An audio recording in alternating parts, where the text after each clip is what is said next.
నేనేమంటున్నా అసలు రేవంత్ రెడ్డి సమైక్యాంధ్ర సంకరాకినోడే. కవిత ఫూలిష్ మాటలు అవి. తన ఏంటంటే కేసీఆర్ దగ్గర తన యొక్క ప్రాతినిధ్యము సంపాదించుకోవడానికి తనకు అపాయింట్మెంట్ కూడా ఇస్తలేడు కాబట్టి ఆయనకు దూరం కాకుండా ఉండడానికి ఇది ఒక డ్రామా. ఇప్పుడు రాజకీయాలు చేయడానికి ఆమెకు ఒక వేదిక కావాలి. అంతకుముందు జాగృతి పేరు మీద ఆమె 1000 కోట్లు సంపాదించింది. ఇప్పుడు ఏంటంటే ఆమెకు అధికారం కావాలి. అధికారం కావాలంటే తమ్ముడు అడ్డం వస్తాడు. తమ్ముడు అడ్డంకిగా ఉన్నాడు కాబట్టి తను ముఖ్యమంత్రి కావాలనుకుంటుంది. కానీ తమ్ముడికి తప్ప ముఖ్యమంత్రి చేసే పరిస్థితి. ఎందుకంటే మనవాద వ్యవస్థలో పురుషునికే ప్రాధాన్యత ఉంటుంది. అన్న కేటీఆర్కే ప్రాధాన్యత ఉంటుంది. కాబట్టి పురుషాధిక్యత సమాజంలో పురుషుడే ముందుంటాడు. కాబట్టి తండ్రి కూడా ఏమనుకుంటాడు, కొడుకుకే వారసత్వాన్ని ఇస్తాడు తప్ప రాజకీయ వారసత్వాన్ని బిడ్డకియాడు. సో అది క్లారిటీగా కనపడుతుంది అక్కడ. సో బిడ్డ పాపం అంత కష్టపడి జైలు పోయి అంత ఉన్నా సరే ఆమెకు రాజకీయ వారసత్వం వచ్చే ప్రశ్నే లేదు, వచ్చే అవకాశమే లేదు. సో కాబట్టి ఏం చేయాలి మరి నేను? ఇక నాకు రాజకీయ వారసత్వం రాకపోయినా నేను కనీసం ఒక ప్రత్యామ్నాయ రాజకీయాల వైపు బీసీ ఎస్సీ ఎస్టీలను ఒక మభ్యపెట్టి, వాళ్ళ ఎట్లయితే దళిత ముఖ్యమంత్రిగా పెట్టిండు, ఇట్లా మొత్తం మభ్యపెట్టిండు కదా వాళ్ళ నాన్న. దళితులను దగా, బీసీలను దగా, అందరినీ దగా చేశాడు కదా.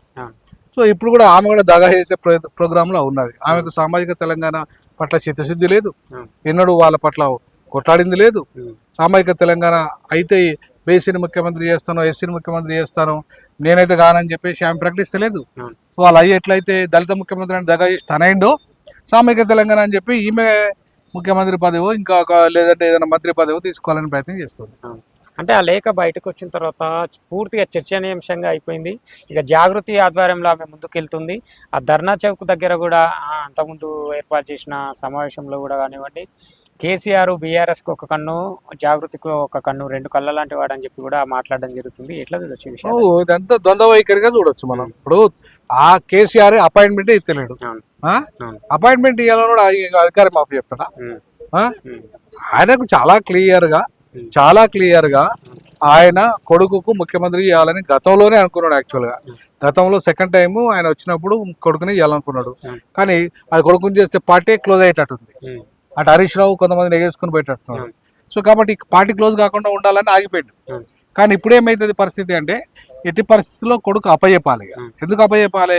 ఇవాళ బీజేపీతో అవసరమైతే విలీనమైనా సరే కొడుకు మాత్రం అధికారం అప్పచెప్పే ప్రయత్నం అయితే చేయాలి. ఆయనకు అదొక అంకణం కట్టుకున్నాడు. నెక్స్ట్ అధికారము రాష్ట్రంలో బీజేపీ, కేంద్రంలో బీజేపీ, రాష్ట్రంలో బీఆర్ఎస్ రావడానికి ఒక ఒప్పందం చేసుకుని ఆయన మొన్న ఎంపీ స్థానాలు వదులుకున్నాడు. ఒక్క సీట్ రాకుండా సరే బీజేపీ వదిలేసిండు. అంటే ఇక్కడ బీజేపీ ప్రస్తావన తెచ్చిండ్రు కాబట్టి కొంతమంది కాంగ్రెస్ వాళ్ళు కూడా బీఆర్ఎస్ బీజేపీలో విలీనం కాబోతున్నారని చెప్పి కూడా మాట్లాడుతున్నారు. అయితే కావచ్చు, ఇప్పుడు కావచ్చు, లేదంటే ఒప్పందం, ఇంటర్నల్ ఒప్పందం కూడా కావచ్చు. ఇప్పుడు రాష్ట్రంలో నువ్వు, కేంద్రంలో నేను, అంతే కదా. కాబట్టి బీఆర్ఎస్ రాష్ట్రంలో ఉంటది, కేంద్రంలో బీజేపీ ఉంటది. అంటే ఈ ప్రాంతీయ పార్టీలను కూడా కన్మరు చేసి జాతీయ పార్టీలే ఉండే ఆలోచన అది ఇప్పుడు సాధ్యమయ్యే పరిస్థితి లేదు. ఎందుకు లేదంటే ఇప్పుడు ప్రజెంట్ గట్టిగా ఉంది. మొన్న 25 లక్షల మంది మీటింగ్ పెట్టాడు ఆయన. సో అంత ఈజీగా క్లోజ్ అయ్యే పరిస్థితి లేదు. ఇప్పుడు ఫేజ్ వైజ్ గా క్లోజ్ చేస్తారు. ఇప్పుడు బీజేడీని ఒకటేసారి క్లోజ్ చేయలేదు ఒరిస్సాలో, ఫేజ్ వైజ్ గా ఇప్పుడు క్లోజ్ అయిపోయింది. సో అట్లనే ఇప్పుడు కూడా ఫేజ్ వైజ్ గా ఫస్ట్ చిలుక చేస్తారు. హరీష్ ఒక వర్గము, కవిత ఒక వర్గము, కేటీఆర్ ఒక వర్గం. ఎప్పుడు రేపు ఎన్నికల తర్వాత జరుగుతుంది, అంతకంటే ముందు జరిగే అవకాశం లేదు. నేనేమనుకుంటున్నా అంటే వర్గాలు కాబోతున్నాయి. ఇప్పటికీ అక్కడక్కడ ఫ్లెక్సీల విషయంలో, బ్యానర్ల విషయంలో కేసీఆర్ ఫోటో తప్ప ఎవరిది కనిపించట్లే. నేను అదే అంటున్నా కదా. ఇప్పుడు ఆయన ఒకటి వేసుకుంటాడు హరీష్ రావు. ఒకవేళ హరీష్ రావు కనుక పక్కన పడేస్తే హరీష్ రావు కూడా ఒక వర్గం పెట్టుకుంటాడు. అన్న కేసీఆర్ ఆయన ఫోటో పెట్టుకుంటాడు. కేసీఆర్ ఫోటో అయితే పెట్టుకుంటున్నాడు. మొన్న వరంగల్ సభలో ఎవరిది కనపడలేదు బొమ్మలు? ఇద్దరు, ఒకటి కేసీఆర్, ఒకటి కేటీఆర్.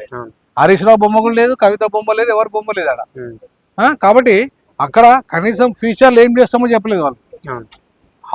ఖాళీ ఆయన సత్తా ఏందో నిరూపించుకోవాలని చెప్పి ఆ 20 దాకా ఉంటాయి. ఆయనను తనకు సొంత కులపోని వెల్కమ్ స్వాగతం పలికిచ్చిండు. ఈయన చిలక పలకలు పలికిండు, అంతే తప్ప ఆడ చేసింది ఏమి లేదు. అంటే ఈ కాళేశ్వరం విషయంలో నోటీసులు ఇవ్వడానికి కూడా కేసీఆర్ కి నోటీసులు ఇస్తే, అంటే కాళేశ్వరం కట్టి నీళ్ళు ఇచ్చినందుకు నోటీసులు ఇస్తారా? కేసీఆర్ కి నోటీసులు ఇస్తే యావత్ తెలంగాణ సమాజానికి నోటీసులు ఇచ్చినట్టు ఎట్లయితుంది? అది ఎట్లయితుంది? ఇప్పుడు అవినీతి పరుడైన కేసీఆర్ మొత్తం అవినీతి చేస్తే, ఒకవేళ నిరూపణ అయితే మొత్తం తెలంగాణ సమాజం అంతా అవినీతి చేసినట్టయితే అట్లయితే ఇప్పుడు అట్లా కూడా కావాలి కదా మరి. ఇప్పుడు నోటీసులు ఇస్తే తెలంగాణకి ఇచ్చినట్టంటే, అవినీతి చేసి నిరూపణ అయితే మరి తెలంగాణ మొత్తం అవినీతి చేసినట్టయితే. కవిత ఫూలిష్ మాటలు అవి. తన ఏంటంటే కేసీఆర్ దగ్గర తన యొక్క ప్రాతినిధ్యము సంపాదించుకోవడానికి తనకు అపాయింట్మెంట్ కూడా ఇస్తలేడు కాబట్టి ఆయనకు దూరం కాకుండా ఉండడానికి ఇది ఒక డ్రామా ఆడుతున్నారు ఆమె అస్తిత్వాన్ని కాపాడుకోవడానికి. నేనేమంటానంటే ఆమెకు చిత్తశుద్ధి ఉంటే సామాజిక తెలంగాణ జేఏసీ చైర్మన్ గా మాజీ చైర్మన్ గా ఇవాళ సామాజిక తెలంగాణని ఎట్లయితే నేను ఆ రోజు ఎవరు ప్రొఫెసర్ జయశంకర్ గారిని అడిగాను. ప్రొఫెసర్ జయశంకర్ గారు, మీరు కేవలము భౌగోళిక తెలంగాణ సిద్ధాంతకర్త, మీరు బహుజన తెలంగాణ సిద్ధాంతకర్త కాదు, మీరు సామాజిక తెలంగాణ సిద్ధాంతకర్త కానే కాదు, మీరు కేవలం గిరిగిస్తాన్రు. ఇక్కడ ఆంధ్రాలో ఎన్ని విశ్వవిద్యాలయాలు ఉన్నాయి, తెలంగాణలో ఎన్ని ఉన్నాయి, ఆంధ్రాలో నీళ్ళని పోతానే, తెలంగాణలో నీళ్ళని దోపిడీ అవుతానే, ఇది ఎవడని చెప్తారు లెక్క. నేనేమన్నా అంటే ఆయన 93% ఉన్న బహుజనులు కొరిగైతుంది తెలంగాణ వల్ల. ఎస్సీ ఎస్టీ బీసీ మైనార్టీలు ఉన్నారు, వాళ్ళకి వచ్చే విద్య ఎంత, విద్యలో వాటా ఎంత, వైద్యంలో వాటా ఎంత, పరిశ్రమలో వాటా ఎంత, సంపదలో వాటా ఎంత, నీళ్ళలో వాటా ఎంత, నిధుల్లో వాటా ఎంత, ఉద్యోగాల్లో వాటా ఎంత, ఇవన్నీ లెక్కలు చెప్పన్నా. ఆయన దగ్గర ఆ లెక్కలు లేవు. బాబు నా దగ్గర అవి లేవు అన్నాడు. నేనన్నా ఈ మామూలు లెక్కలు ఎవరైనా చెప్తారు, ఎవరైనా పోరని కూర్చొని చెప్పానని చెప్తారు. ఇవి ఆడకే నీళ్ళు పోతాను, ఈడికే నీళ్ళు వస్తాను అనే విషయాలు ఆడని విద్యా సంస్థలు, ఈడని విద్యా సంస్థలు అనేది పెద్ద ఎవరైనా చెప్తారు సార్. ఇది కాదు కదా. తెలంగాణ వస్తే బహుజనుల బతుకులు 93% ఉన్న ప్రజల బతుకులు ఎట్లా మారుతాయి, ఏ పాలసీ ద్వారా మారుతాయి, మీరు తెస్తున్న పాలసీలు ఏంది, వాటి విధానాలు ఏంది, అవి చెప్పండి ప్రజలకు అని చెప్పేసి ఆయన చెప్పలేకపోయాడు. కోదండరామిరెడ్డి అయితే ఇంకా దుర్మార్గం. ఆయన అయితే మొత్తం తెలంగాణ వస్తే ఏదో మొత్తం అన్ని మారిపోతాయి, తెలంగాణ వస్తే అధికారం మొత్తం బహుజనులకు వస్తుంది, తెలంగాణ వస్తే మొత్తం జీవితాలన్నీ మారిపోతాయి అనే లెవెల్లో ఆయన కలరింగ్ ఇచ్చేసి దొరల తెలంగాణకు ఆద్యం పోసారు. అటు ప్రొఫెసర్ జయశంకర్, ఇటు ప్రొఫెసర్ కోదండరామిరెడ్డి ఇద్దరి వల్ల ఇవాళ భౌగోళిక తెలంగాణ, దొరల తెలంగాణ కారకులు వీళ్ళిద్దరే. సో కాబట్టి ఇవాళ సామాజిక తెలంగాణ అనే చిత్తశుద్ధి ఆమెకు లేదు. ఉంటే మాలాంటి వాళ్ళందరితో చర్చలు చేస్తారు.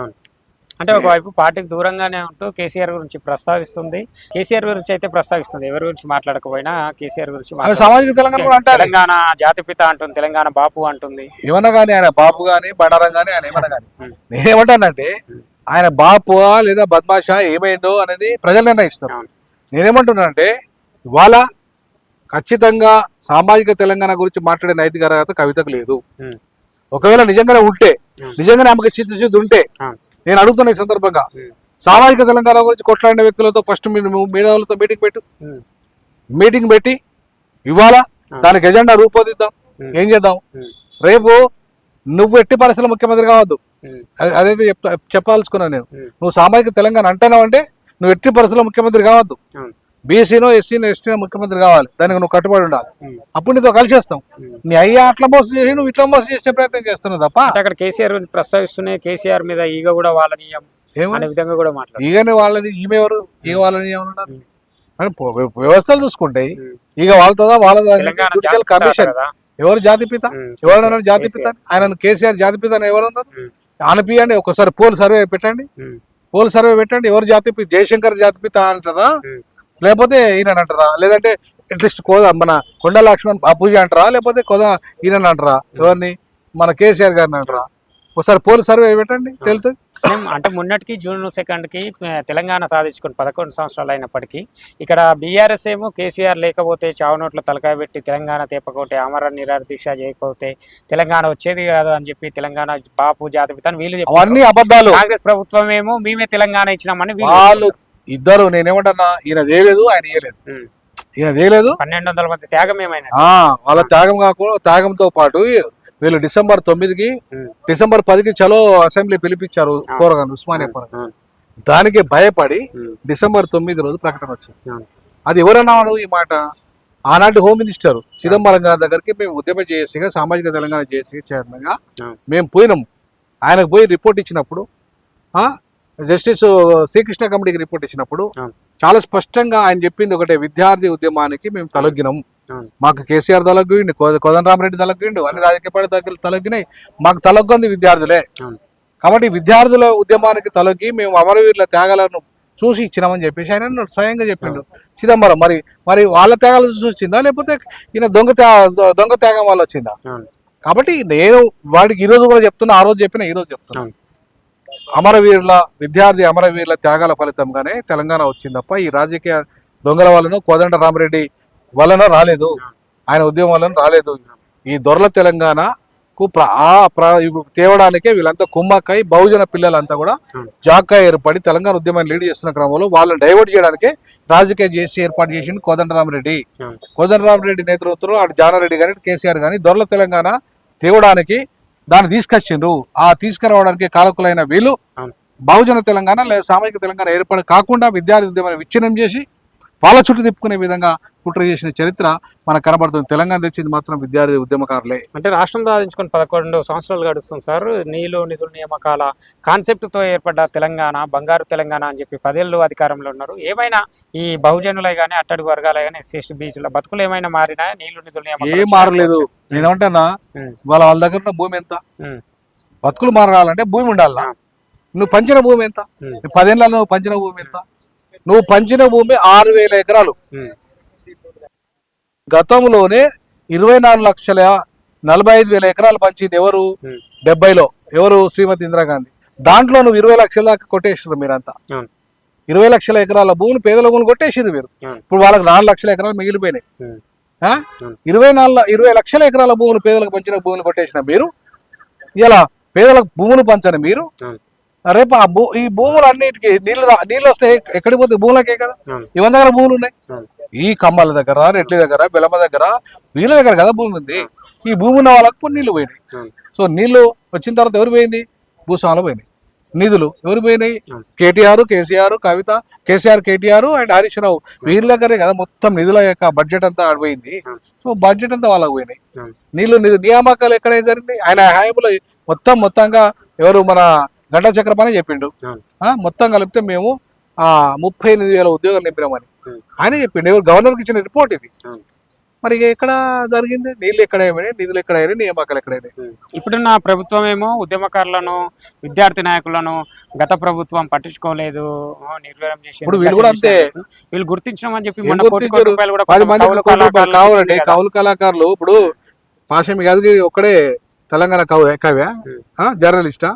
ఎంతమంది లేరు? లేకపోతే అందశ్రీ ఒక్కడే ఒక ఆయన పాడుతూనే తెలంగాణ వచ్చిందా? లేకపోతే ఇంకెవరికి ఇచ్చిండు? ఆ గోరటెంకన్న, ఆ గోరటెంకన్న పాటలతో తెలంగాణ వచ్చిందా? అలా తెలంగాణ విద్యార్థి అమర వీరులతో వచ్చిందండి. తెలంగాణ పోరాట యోధులతో వచ్చింది. వీళ్ళతో రాలేదు. వీళ్ళను నీకు భజన చేయడానికి, నీకు బాంచనగిరి చేయడానికి నువ్వు ₹1,00,00,000 వాళ్ళకి ఇచ్చినావు కావచ్చు. వాళ్ళ వల్ల తెలంగాణ రాలేదు.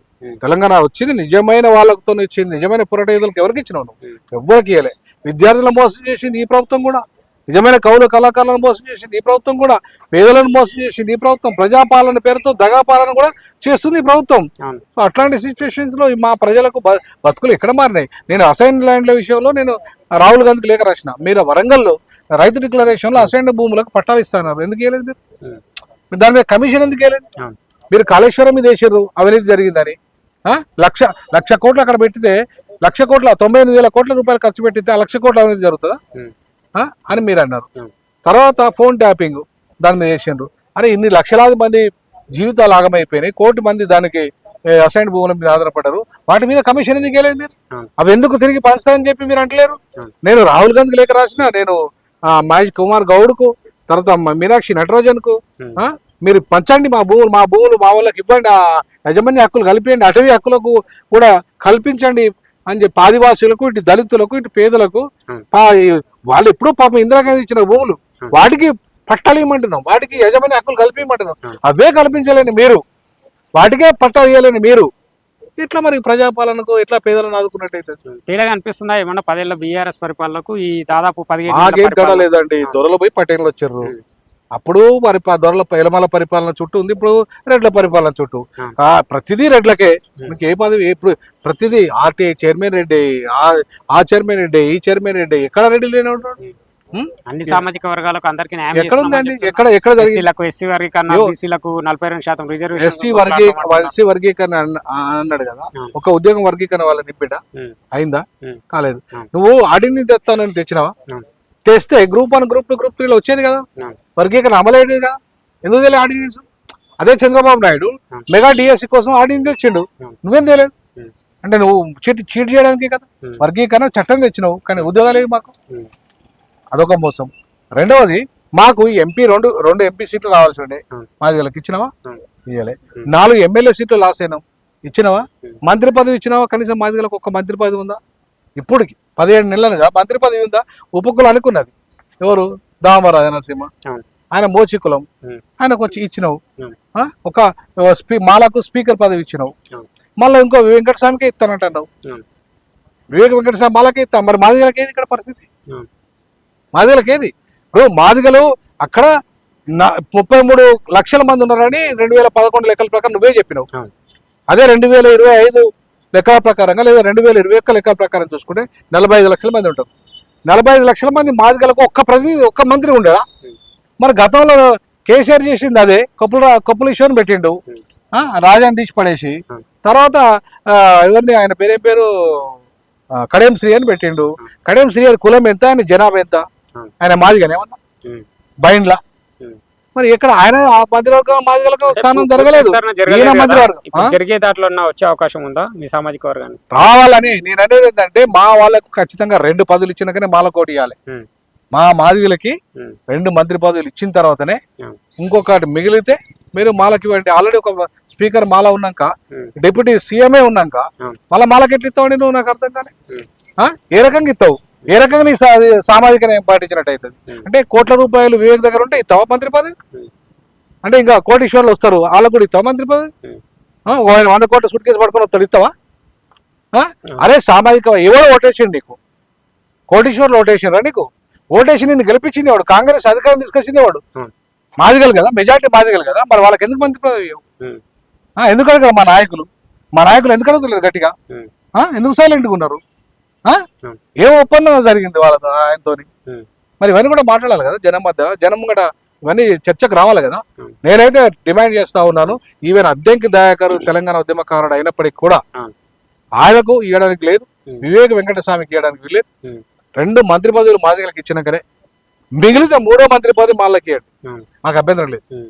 కానీ ఖచ్చితంగా మాదిగలకు 2 మంత్రి పదవి ఇవ్వాల్సిందే. తెలంగాణకు సోనియా గాంధీ తల్లి లాంటిది. సోనియా గాంధీ ఆ రోజు తెలంగాణ ఇస్తేనే వచ్చింది, తెలంగాణ ఇస్తేనే కేసీఆర్ ముఖ్యమంత్రి అయిందని చెప్తుంటారు కాంగ్రెస్ పార్టీ. మొన్న జరిగిన రాష్ట్ర అవతరణ దినంలో కనీసం జై తెలంగాణ అని కూడా రేవంత్ రెడ్డి ఆయన నోటి నుంచి రాలేదని చెప్పి కొంతమంది మాట్లాడుతున్నారు. కరెక్టే. మరి వాస్తవమే. నిజంగా చెప్పాలంటే సోనియా గాంధీ మన తెలంగాణ బిడ్డల మీద ప్రేమతో ఇవ్వలేదు, దక్షిణాదిని వీక్ చేయడానికి ఇచ్చింది. దక్షిణాదిని వీక్ చేస్తూ ఆమె మరి ఉత్తరప్రదేశ్ తెలంగాణ మీద అంత ప్రేమ ఉన్న ఆమె మరి ఉత్తరప్రదేశ్ లో మాయావతి 4 రాష్ట్రాలు చేయాలని చెప్పి అసెంబ్లీ తీర్మానం చేసింది. తన సొంత రాష్ట్రాన్ని ఎందుకు పెంచలేము? ఈ రోజు వరకు ఎందుకు పెంచలేదు కాంగ్రెస్? అదే తెలంగాణ పేరుతో ఆంధ్రప్రదేశ్ ని పెంచినావు. మాకున్నదే 42 సీట్లు ఇక్కడ ఎంపీలు, నీకున్నది 80 సీట్లు. అక్కడ 80 సీట్లు ఎంపీ ఉన్న వాళ్ళని విభజించలేదు, కానీ 42 మాత్రం విభజించినావు తెలంగాణ పేరుతోని. నువ్వు విభజిస్తే ముందు ఉత్తరప్రదేశ్ విభజించు. నిజంగా నీకు చీత చెందుతుంటే ఆడ విభజించి కీడికి రా. UP first, second AP. అంతేగాని ఏపీని చేసి దక్షిణాదిలో ఉన్న ఒక బలమైన రాష్ట్రాన్ని వీక్ చేసి పడేసి యూపీని మాత్రం, ఉత్తరాదిలో ఉన్న రాష్ట్రాన్ని మాత్రం బలంగా ఉంచుకున్నావు నువ్వు. అది బీజేపీ అయినా కాంగ్రెస్ అయినా. అంటే రేవంత్ రెడ్డి ఈ మాట ప్రస్తావించకపోవడం ఎట్లా చూడొచ్చు? జై తెలంగాణ నేనేమంటున్నా, అసలు రేవంత్ రెడ్డి సమైక్యాంధ్ర సంకరాకినోడే, సమైక్యాంధ్ర వాది. ఈ రోజు వాళ్ళకు కూడా జై తెలంగాణ అనడానికి ఆయనకు చిత్తశుద్ధే లేదు, ఆయనకు అర్హత కూడా లేదు. నన్ను అడిగితే అసలు ఉద్యమకారుడు ఏమన్నా రేవంత్ రెడ్డి? ఆయనకు అర్హత లేదు కాబట్టి అంటలేడు. అర్హత ఉంటే కదా. మేము ఉద్యమకారం అంటాం, మేము జై తెలంగాణ అని, జై సామాజిక తెలంగాణ అంటాం. మేము ఉద్యమంలో ఉన్నోళ్ళం సీరియస్ గా, మేము అంటాం. ఆయన అనగలుగుతాడా? రేవంత్ రెడ్డి అనగలుగుతాడు? రమ్మనండి, ఇక్కడికి వెళ్ళి తరిమే దొరికింది కదా. ఇదే ఆర్ట్స్ కల ఇక్కడ, ఇదే నాగం జనార్దన్ అని మొత్తం లాగు అంగి పగిలగా కొట్టాం కదా. మరి ఏం చెప్తారు సార్? దాదాపు 17 నెలల పరిపాలన విషయంలో ఏం చెప్తారు? ప్రజలు సంతృప్తిగా ఉన్నారు? నేను ఒకటే చెప్పాల్సుకున్నా, బహుజనులారా, మీరు 93% జనాభా ఉన్నది. ఇంకా నువ్వు రాజకీయ బిచ్చం ఎందుకు అడుకోవాలి వాళ్ళని? రాజకీయ బానిసలకు ఎందుకు మిగిలాలి? ఓటు మనది కదా, మనం ఓట్లు వేసుకోవాలి, మనం గెలవాలి, మనం పోటీ చేయాలి. మన జనం మనది. వాళ్ళు ఏదో 5% లేని రేట్లో ఉమ్మడి ఆంధ్రప్రదేశ్ లో 55 ఏళ్ళు వాళ్ళే పరిపాలిస్తారు. ఇప్పుడు తెలంగాణ వచ్చిన తర్వాత రేట్లే పరిపాలిస్తారా? వెలమాల తర్వాత మళ్ళీ రేట్లేరా? అరువులు ఇంకెవరు లేరా? ఈనాట 10 ఏళ్ళు పరిపాలిస్తున్నాడు రేవంత్ రెడ్డి, ఆయన తర్వాత కోమటిరెడ్డి వెంకటరెడ్డి పరిపాలిస్తున్నాడా, ఆయన తర్వాత ఇంకేమైనా ఉత్తమ్ కుమార్ రెడ్డి మా ముఖ్యమంత్రి పరిపాలిస్తున్నారట, జానారెడ్డి కొడుకులు పరిపాలిస్తారట. మరి ఇక మిగతా వాళ్ళు ఎప్పుడు పరిపాలించాలి? మరి మిగతా వాళ్ళు ఎప్పుడు, బీసీలు ఎప్పుడు పరిపాలించాలి, ఎస్సీలు ఎప్పుడు పరిపాలించాలి, ఎస్టీలు ఎప్పుడు పరిపాలించాలి, మైనార్టీలు ఎప్పుడు చెప్పాలి, మహిళలు ఎప్పుడు చేయాలి? ఇక మీరే రేట్లే చేస్తారా తెలంగాణలో కూడా? అంటే ఆంధ్రప్రదేశ్ మీదే, తెలంగాణ అంతా కూడా మీ దగ్గర మేమెందుకు? మహిళలను మహారాణులు చేస్తా, కోటీశ్వర్లను చేస్తా, మహిళలకు అరే ఓటేసి- ముఖ్యమంత్రి పోయి ఫస్ట్ మహిళలు ఓటేసేయాలి అధికారంలో కాదు ఫస్ట్ నువ్వు ముఖ్యమంత్రి పదవి, మహిళలు కోటీశ్వరులు ఆ ముఖ్యమంత్రి చేస్తుంది, ఆమె చేస్తుంది. నీ రెడ్డికే ఇచ్చేయి, నువ్వు ఒక రెడ్డి ముఖ్యమంత్రిని చెయ్యి. మహిళల్ని ఫస్ట్ ఆమెకి ఇచ్చిన తర్వాత ఆమె చేస్తుంది కోటీశ్వరం చేయదా? నువ్వు పెట్టే సంతకాలు చెక్కుల మీద సంతకాలు ఆమె పెట్టదా ఏంది? పటేలమ్మ కూడా పెడుతుంది, పటేలే పెడతాడా? మరి ఫస్ట్ అయితే ఇప్పుడు ఎట్లయితే కవితకు అవకాశం ఇస్తున్నాడు కేసీఆర్, ఆమెకు కూడా మహిళలకు ఇస్తారు. వాళ్ళు రెడ్ల పురుషులకే ఇస్తారు కదా. సో కాబట్టి పురుషాధిక్యత సమాజంలో పురుషులు మాత్రమే ముందుకు వస్తారు. నేనేమంటానంటే మహిళలు ముందుకు రావాలి, సీరియస్గా వాళ్ళు ఫైట్ చేయాలి. వాళ్ళ వాటా కోసం వాళ్ళు ఎవరో పురుషుల మీద ఆధారపడితే నడవదు. మీకంటూ సపరేట్గా మీరు ముందుకు రావాలి. బాబాసాహెబ్ అంబేద్కర్ మహిళల కోసం సపరేట్గా హిందూ కోడ్ బిల్లు కావాలన్నాడు, వాళ్ళ ప్రాతినిధ్యం పెరగాలన్నాడు. నేను కూడా అదే అంటున్నా, బాబాసాహెబ్ అంబేద్కర్ వారసునిగా నేనే కూడా అదే అంటున్నా. మహిళలారా, బీసీ ఎస్సీ ఎస్టీలారా, మనం ఎవరిని బిచ్చం ఎందుకు అడగాలి? మన ఓటు మనమే వేసుకుందాం, మనమే అధికారంలోకి వద్దాం. తెలంగాణలో బహుజన రాజ్యాన్ని సామాజిక తెలంగాణ నిర్మిద్దాం.